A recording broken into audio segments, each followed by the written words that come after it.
नमस्ते दोस्तों, आज के इस वीडियो उन 33 लाख युवाओं के लिए है जिन्होंने बिहार एसएससी 2023 का फॉर्म भरा था, लेकिन आज तक इसका एग्ज़ाम की तारीख नहीं मिली। सवाल ये है, आखिर क्यों टल रहा है ये एग्ज़ाम? क्या सिर्फ प्रशासनिक देरी है या कुछ और? सबसे बड़ा सवाल है, बिहार के जो नए शिक्षा मंत्री मिथिलेश कुमार तिवारी है, उसकी क्या प्राथमिकता है, उसका डेट बाय डेट समझते हैं। तो ये जो सितंबर 2023 में 11,998 पदों के लिए नोटिफिकेशन जारी किया गया था, जिसकी योग्यता था 12th पास। और ये जो इसकी जो स्टार्टिंग जो हुआ वो सितंबर से स्टार्ट हुआ और दिसंबर 2023 तक आवेदन चला, जिसमें 33 लाख युवाओं ने आवेदन किया। फिर 2024 से 25 तक कोई नई तारीख नहीं मिली। जब 2025 का जब बिहार विधानसभा का इलेक्शन का डेट आया, तब सितंबर 2025 में वैकेंसी बढ़ाकर 23,175 कर दी गई। ये अच्छी कदम था, लेकिन फरवरी 2026 तक आवेदन फिर बंद किया गया और मई 2026 तक आज तक कोई एग्ज़ाम की तारीख नहीं मिली। दोस्तों सोचिए, 33 लाख युवाओं ने फॉर्म भरा, फीस दी, तैयारी की, लेकिन 2.5 साल बाद भी उसे कोई एग्ज़ाम की तारीख नहीं मिली। बिहार के छात्रा ऑफलाइन एग्जाम की मांग कर रहे हैं, पारदर्शिता की मांग कर रहे हैं, OMR सीट कॉपी की मांग कर रहे हैं, CCTV आंसर की टाइमली रिलीज, सब कुछ मांग कर रहे हैं, लेकिन सरकार की तरफ से कोई नोटिफिकेशन नहीं आ रहा है। प्रोसेस अंडर वे लिखा है। ये सवाल उन युवाओं के संतोषजनक नहीं मिल रहा है। अब आते हैं मुख्य मुद्दे पर। बिहार के नए शिक्षा मंत्री मिथिलेश तिवारी जी, जब उन्होंने अपने पद संभाला तो उन्होंने अपना बयान दिया, अब शिक्षा में कोई भी काम नहीं फंसेगा, चाहे वो बहाली हो, शिकायत हो, हर काम समय तय समय पर होगा।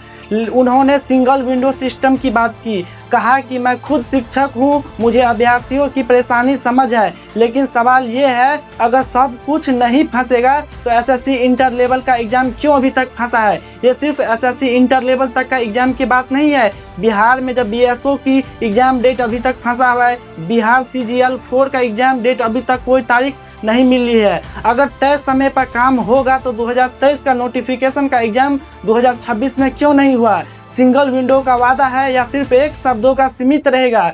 ये अभ्यर्थी कहते हैं, सर हमें तैयारी की, उम्र निकल रही है, शादी, नौकरी का दबाव है, बस एक तारीख बता दीजिए। दूसरा कहता है, मिथिलेश सर आपने कहा था भर्ती नहीं फंसेगी, तो हमारा एग्जाम क्यों फंसा? आप थोड़ा गहराई में जाते हैं। बिहार में जब NDA की सरकार है, क्या भर्ती परीक्षा राजनीतिक टूल बन गई है? जब विपक्ष में NDA थी तो भर्ती पे देरी पे सवाल उठाए गए, लेकिन जब सत्ता में बैठी है तो वही देरी, अब सवाल कम क्यों है? क्या एजेंसी मॉडल पर भरोसा है या डर? छात्र ऑफलाइन की मांग कर रहे हैं, सरकार ऑनलाइन एजेंसी मॉडल पे अड़ी है। क्या ये पारदर्शिता का सवाल है या कंट्रोल का?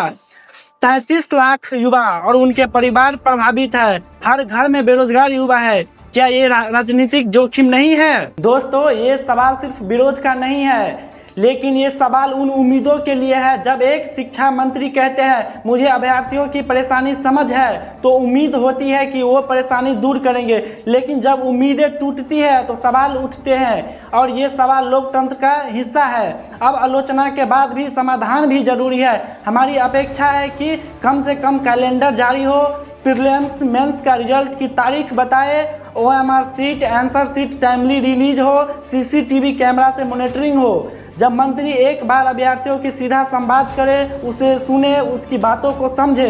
अगर प्राइवेट एजेंसियां ये एग्जाम करवाती है तो टेंडर की प्रक्रिया पब्लिक करे, जल्द नई तारीख बताए। दोस्तों आज का वीडियो आलोचना नहीं, आवाज़ है। हम मिथिलेश तिवारी जी से अपील करते हैं, सर आपने कहा कुछ नहीं फंसेगा, तो हमारा एग्जाम क्यों फंसा है? बस हमें एक तारीख चाहिए, बाकी हम अपनी मेहनत कर लेंगे। और NDA सरकार से गुजारिश है, युवाओं का गुस्सा, युवाओं का वोट, इसे नज़रअंदाज मत कीजिए। भर्ती की प्रक्रिया को प्राथमिकता दीजिए। और अगर ये वीडियो पसंद आए तो शेयर करें, ताकि उन आवाज़ तक पहुँचे जिन्होंने इस उम्मीद लगाए बैठे हैं कि बिहार +2 लेवल का जो वैकेंसी है उसकी नई तारीख रिलीज हो। और बिहार में सिर्फ +2 लेवल तक का ही नहीं, बिहार SSO का फॉर्म अभी तक एग्ज़ाम तारीख नहीं मिली, बिहार CGL 4 का नहीं मिला, जो अभी BPSC ADO का एग्ज़ाम कैंसिल हुआ उसकी अभी तक कोई नई तारीख नहीं डेट हुई। ये जल्द से जल्द ये तारीख नई रिलीज हो।